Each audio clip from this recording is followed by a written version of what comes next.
আসসালামু আলাইকুম। আমার কোচুয়ারামপুর অর্থাৎ ৩ নং ওয়ার্ড কোচুয়ারামপুর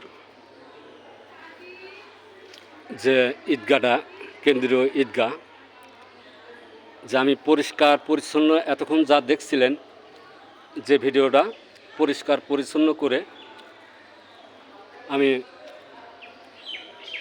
তুলতেছি, এই মুহূর্তে পরিষ্কার করে আমি এই মুহূর্তে এই পর্যন্ত নিয়ে আসছি। যেখানে জানাজা নামাজ হয় সেইখানে আমি পরিষ্কার পরিচ্ছন্নতা করছি। মানবতায় যতটুকু আমার ভালো লাগলো এইটুকুই আমি করেছি। আসেন।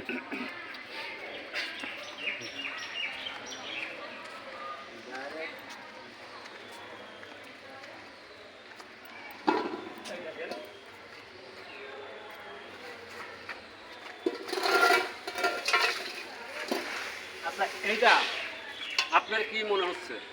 এটা ভালো মনে হচ্ছে। ভালো কাজ। লোক তো আরো আছে, আপনার ছাড়া তো এরকম কাজ করার মতো আমি লোক এরকম কাজ এই যদি গ্রামে আমার তো সমাজে- বহু লোক আছে, কোন লোকের এরকম কাম করার ক্ষমতা নাই, কেউ অভিজ্ঞতাই যায় না। কি আপনার মনে কি হচ্ছে? আমার মনে হচ্ছে সেই ভালো হচ্ছে। এই কাজগুলো কি আসলে সমাজে আমাদের দরকার আছে কিনা? আর সমাজে দরকার আছে, করে না। মানবতার কাজগুলো এই সমাজে ভালো ভালো কাজগুলো যেমন মসজিদ মাদ্রাসা এইগুলো দরকার আছে কিনা? আছে, এসব দিন দরকার আছে। আজকে দেখেন আমি ঈদগাহটা পরিষ্কার পরিচ্ছন্ন করছি, এখন দেখার মতো হয়েছে। হ্যাঁ, দেখার মতন পরিবেশ পরিবেশ হয়েছে। ভালো। তাহলে এই সমাজে আপনারা কি করতে চাচ্ছেন যে আমার মতো করে সবাই যেন প্রতিটা লোক আপনার মতো হলে ভালো থাকে। হয়, ভালো থাকে, পরিষ্কার থাকে। কিন্তু অবহেলিত ছিল, কেউ তো ধরে নাই, ছয় নাই। আজকে আপনার চোখে ধরা পড়ছে, জিনিসটা খারাপ দেখা যাচ্ছে, আপনি করলেন, ভালো, খুব ভালো হলো। আল্লাহ আপনার ভালো করুক। তো সবার দেশবাসীর কাছে সবার কি করবেন? দেশবাসীর কাছে সবার কাছেই ভালো করে। সবাই এর জন্য একটা লাইক, শেয়ার, কমেন্ট যেন আমি মানবতার কাজগুলো মানবতার কাজগুলো এইভাবে করতে পারে, আপনাদের মাঝে তুলে ধরতে পারে। শুনলেন সাধারণ মানুষের কথা, যে আমি যেন সাধারণ মানুষের যে বক্তব্য, আমি এই মানবতার কাজগুলো যেন মসজিদ মাদ্রাসা যেখানেই খারাপ কাজগুলো হয়তো অবহেলিত হয়ে পড়ে আছে সেই কাজগুলো যেন আমি করতে পারি। আজকে দেখেন এই জায়গাটা যে অবস্থার মধ্যে আসিলি, আমি আপনাদের দেখাচ্ছি।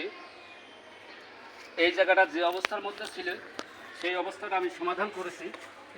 এই দেখেন কি পরিমাণ, একটা ঈদগার মধ্যে যদি এই পরিমাণ ময়লা থাকে তাহলে আমার সমাজে ভালো ভালো লোক আছে, একটা লোকও এই ভালো কাজগুলো করার মতো তাদের এখতিয়ার নাই। কিন্তু তারা বড় বড় কথা বলবে, সমাজ নিয়ে কথা বলবে, সমাজের যে কাজগুলো সেই কাজগুলো করার মতো এই সমাজে আমি লোক দেখি না। হয়তো ভালো শার্ট, ভালো বাড়ি, ভালো গাড়ি করবে, কিন্তু আসলে যে জায়গাটা থেকে আমাদের মৃত্যু হলে নমাজ হয় কিংবা আমাদের মুসলমান হিসাবে নমাজটা পড়া হয়, সেই নমাজের জায়গাটা যদি আজ এই রকম পরিবেশ থাকে তাহলে আপনারা কি করবেন আর কি করার দায়িত্ব মুসলমান হিসাবে সেইটুকু আপনারা আমার কমেন্টে জানাবেন। আপনারা এই সামাজিক মানবতার কাজগুলো করার আমাকে সুযোগ করে দিবেন। ভালো থাকবেন, সুস্থ থাকবেন। আল্লাহ হাফেজ।